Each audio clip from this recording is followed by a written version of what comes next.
Woman Who Chat is sponsored by Grow Radio. Grow Radio is an online radio station dedicated to bringing you a different podcast on the hour, every hour. I'm proud that Woman Who Chat is played on Grow Radio every Tuesday at 3 p.m. and Friday at 8 a.m. and to be a part of their podcasting community.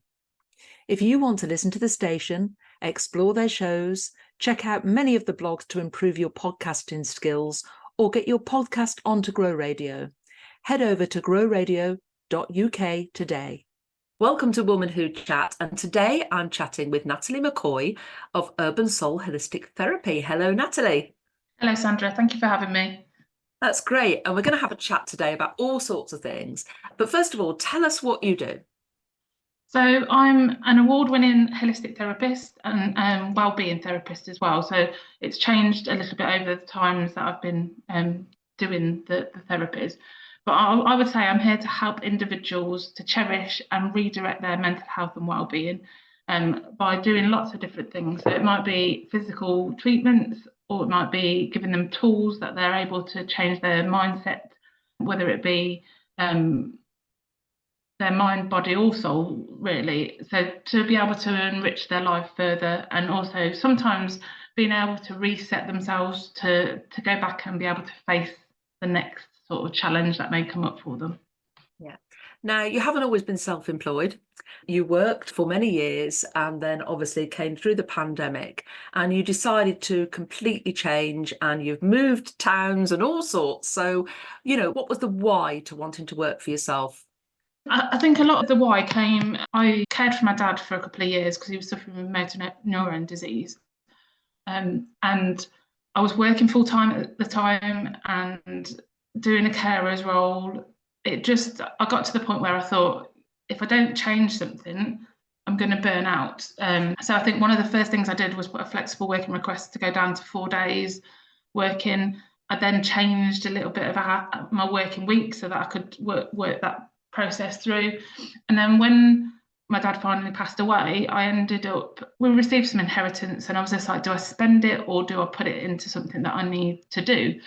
And I've always had a passion about holistic therapy. So I was a drug and alcohol counsellor prior to doing this wonderful job that I'm doing now. And it gave me a lot of insight into what works and what doesn't work with people, and how also things like talking therapy can really support people's journeys. And so I fell pregnant with my little boy in 2016 and basically decided to retrain at that point, because I thought I needed to do something for me. And then once I trained, I went back to work. I worked it alongside my job, as we do. We do the superwoman. I can do everything. I can be here, there, and everywhere.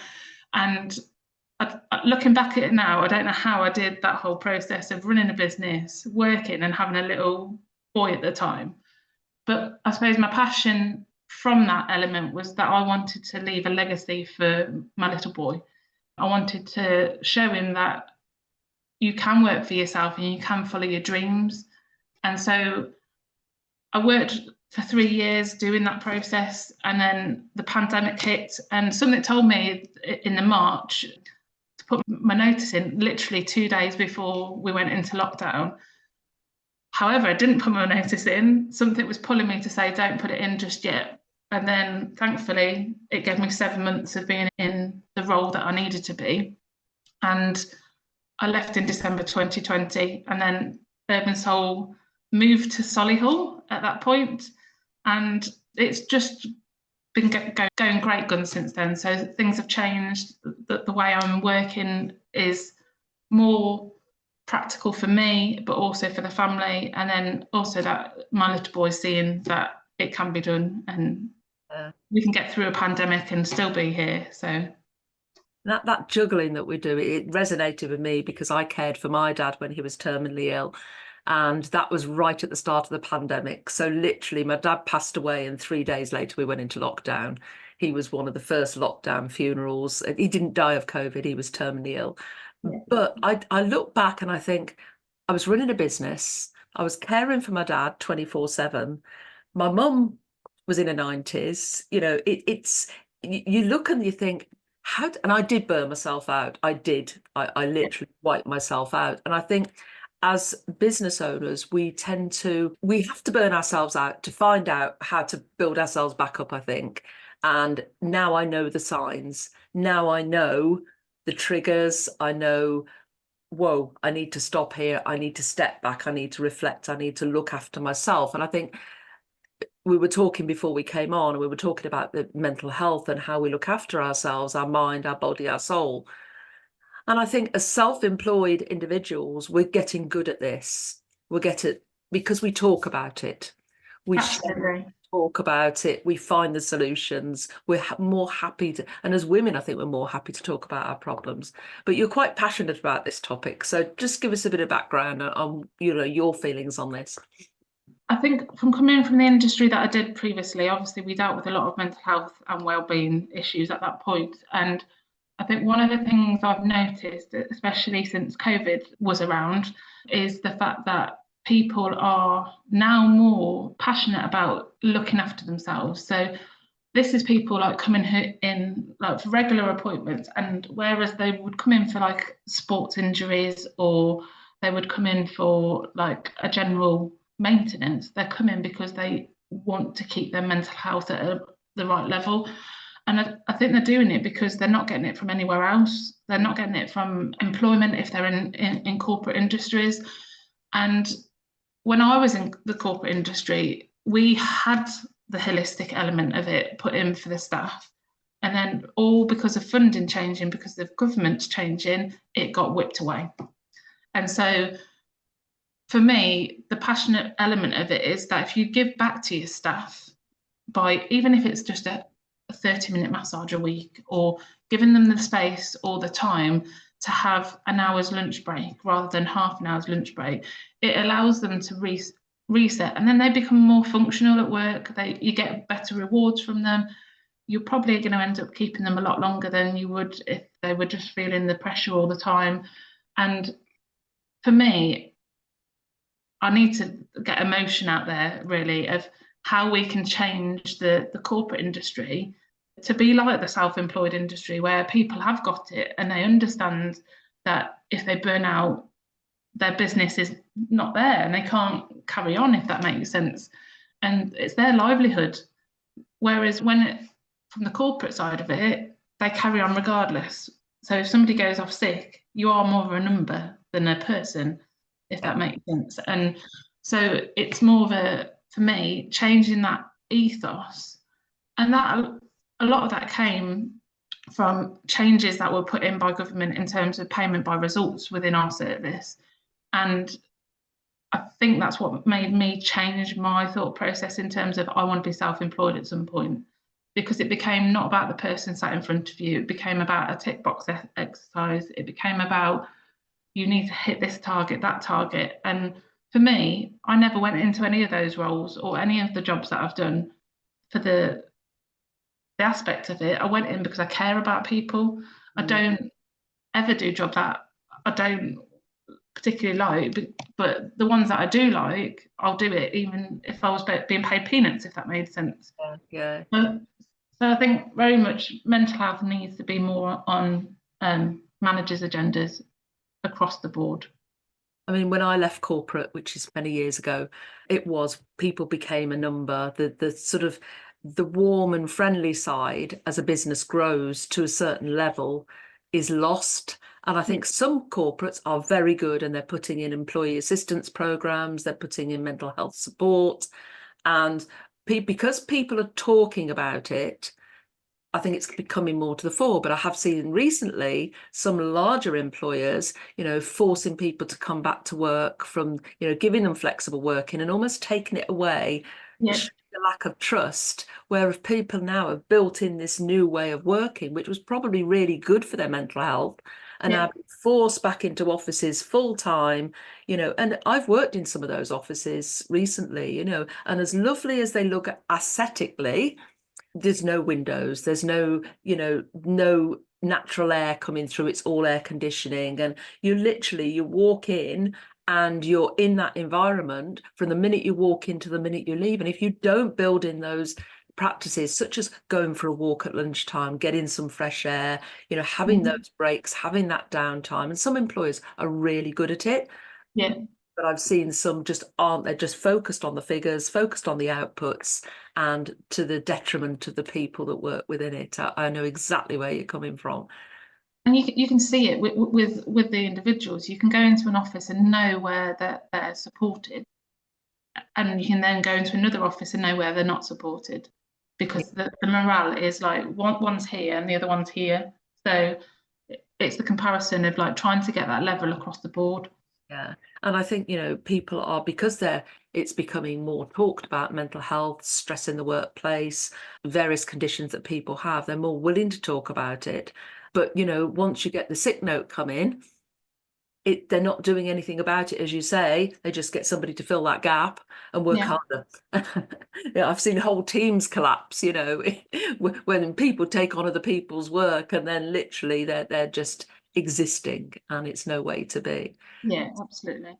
So working in your role, I mean, people, when I go for a treatment or a massage or something like that, which I have neglected myself, I must admit, had a pretty full-on 6 months, and I used to treat myself once a month, and I used to go, and that was my Sunday afternoon, that was my time, that was just for me.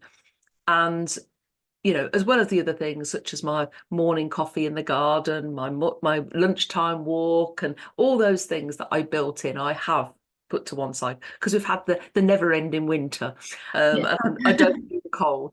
But what typically, without breaching any confidentiality, what typically are the triggers that you're seeing with your customers when they come to you? What are the topical things that you're seeing again and again? I think a lot of it is related. Stress is a massive one. I would also say some of the topics, so some of the treatments that I do tend to be because people are sat at home, they've not got the right levels in terms of their computer screens, so they're hunched over. You're getting people with a build-up of sort of muscle around the neck where they're either looking at their phone or the screen's in the wrong place. But predominantly, it's where somebody's got to such a low point in either their own life, for one reason or another, something's come along, and they just have come, I think, just as a bit of a cry for help, if that makes sense. And that's not everybody, that's the odd one or two. But I would say one of the things I've always done from the very beginning is I won't treat anybody without doing a full consultation with them. And I do it as a more holistic approach. So I don't just do it about their health. I do it about what's going on socially for them, what's going on at work, and then try and pull that all together to be able to then treat them more effectively. And people have appreciated that in terms of the fact that they will say, oh, I feel so much better. So somebody who's come in with their shoulders right to their ears goes out with their shoulders down, feeling more so that they can deal with their day-to-day elements of it. So I would predominantly say sometimes it's the workloads that people are having. I can remember being at work and our caseloads were ridiculous. We started off in the 60s and I think they went up to the 80s at one point. And as one person, that's difficult to manage, let alone if you think everybody's got a caseload of 80. So it's trying to not beat themselves up. And so I always leave it open for clients in terms of their time with me is their time with me, so that they can either talk if they want to and let everything vent out. Because of my history and my experience, I'm able to know how to deflect some of that, if that makes sense, rather than taking it all on. So if they need that, right, I just need to spill everything, absolutely. If it's going to help them walk out of here feeling 10 times better than they were when they came into the service, then I've done my job properly at that point. Yeah. I think I go from two extremes to wanting to go blah, blah, blah, and get it all out there. And the other one is I just like to fall asleep and just zonk out and zone out completely. And everybody needs something different at different times, I think. But it's interesting you say that, people come to you because they are hunched over. I remember growing up, we didn't have computers. We were out playing in the streets. We had lots of fresh air. We ate at regular meal times. We didn't have all the convenience food and all the snacks. In fact, I wasn't allowed all those things. But, holistically, we probably had less pressure. And I remember going to work and you had a mid-morning break. You know, Absolutely. you went to work and you started at a certain time. I mean, I think we started at 8:30 because I was in a factory, but I was doing secretarial. And we'd get there at 8:30. And at 10 o'clock, they used to come round with a tea trolley. All right, it was laden with donuts and cakes and everything else, but optional. But they used to come round with a tea trolley and everybody down tools and had a 20-minute break. And then you had an hour at lunchtime. And then 3 o'clock, you'd have another tea break. And Yeah. I don't think employers realised it at the time, but that they were looking after their staff holistically. They were giving them downtime. It was time to go and chat round the water cooler. It was time to sit and have your donut and whatever. It was time to go and have, outside and get some fresh air. And all that seems to have been whipped away now. You don't see that anymore. No, and I think one of the things that sort of has probably changed that team's culture, if that makes sense. So when COVID came, it was like the only way we could meet was by Teams, and a lot of people wouldn't be putting things in like their lunch break or a break to have even go to the toilet, for example. And so you'd have back-to-back meetings. And I recently had a client actually who came to me and she just went, I feel like everything's coming at me, Natalie. So I talked to her about time blocking and said, look, go into your calendar and put some time in to read your emails in the morning, to put your lunch break in, to put your 15-minute break in, because one, you don't get paid for any of those. They take that out of your wages. And she sent me a photo a couple of days later saying, look, and she sent me a picture of her diary. And she said, I'm time blocking, it's amazing. And where she'd have had the conversations with her manager, so her manager was quite like always coming to her. Her manager's not doing that anymore because she can see in her diary that she's busy. Yeah. And so she's completely changed her way of working based on a conversation about time blocking. Yeah. And so it can be done. It's just having what's the word I want to try and say? It's having the sort of direction and commitment to yourself at that point, because we all do it. We all work through our lunch breaks. We don't have the 15-minute breaks and the tea breaks that we should be entitled to. And I think we've become a culture, because computers and social media have come in. Our children are going to grow up with a completely different aspect to where we were when we were children. I had a conversation with a friend the other day saying, well, we used to play out till the sun went down, and exactly.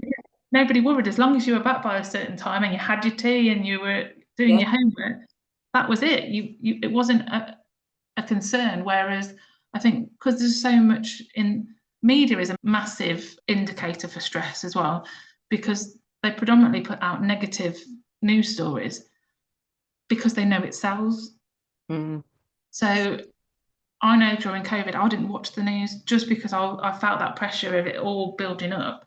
So I sidelined it, because I was just like, I know what's going on. I don't need to be told this is happening and that's happening.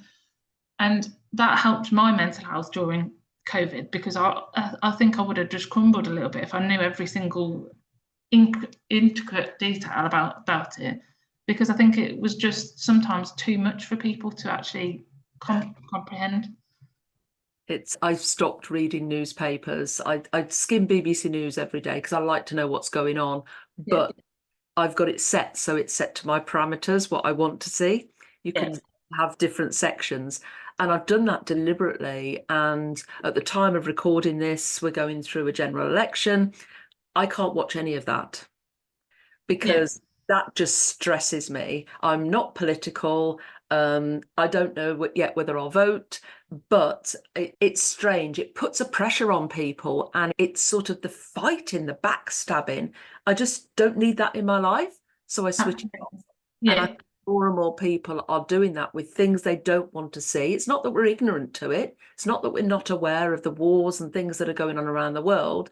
It's just that we want to deal with it in our own way. And I think the media push, as you say, the negative aspects onto us, whereas we want to read the lighter stuff. So I'll read a magazine, I'll read something that's got an inspirational story in it. I'll listen to podcasts that are about, inspirational women or business development or personal development, because that's what I want to soak up. And I think we have got a choice now with technology in being able to switch off what we don't want and to bring into our world what we do. And I don't know whether you agree with that, but I think that's sort of my philosophy right now. Absolutely. I think we all have a choice, and we have a choice about what we put in front of us, what we don't put in front of us. And I think it's a key thing. We talked about burnout earlier on, and I think it's a key indicator. If we can do that, it's going to limit us getting to that burnout point, because the more we have coming into us, it then raises the concern of us then going, hang on a minute, I can't do it anymore. And I suppose if we can shelter that a little bit, we protect our bodies, we protect ourselves from getting into a stage where there's no way back, if that makes sense. So what do you think somebody should do if they wake up, they feel something's not quite right, they've got that tension in their body, they're not feeling energetic, they're feeling lethargic, all those signals really that I get when I know that things aren't right? What's something they could do themselves, or should they go and get treatment straight away? What's the best solution for them? I think it's looking at a reset in some ways. I think the first thing that they probably should do is try and ground themselves again, because I think sometimes we get to a level and we don't think we can come back down again. So you talked about going out for your morning coffee in the morning, something as simple as that, going for a cup of tea, putting your feet on the grass, taking some deep breaths in. It is just a way of resetting and refocusing. Things such as journaling can sometimes help. All these things can be done before somebody seeks treatment, because it might be that there's just one thing that's playing on your mind that you just need to change. And maybe journaling that can sometimes bring it to the surface and allow you to just go, oh, I can see where it needs to change.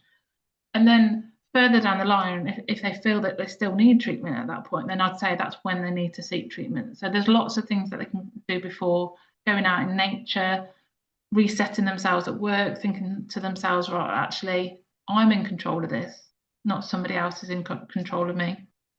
And I think it's talking to somebody, especially if you're in the corporate world. It's going to see HR, it's going to see your welfare officer, it's going to see somebody, and maybe just saying, I don't feel right at the moment, and seeking help. And some people are so frightened to do that because their fear of losing their position, losing their job, or losing future opportunities, because they see it as a sign of weakness.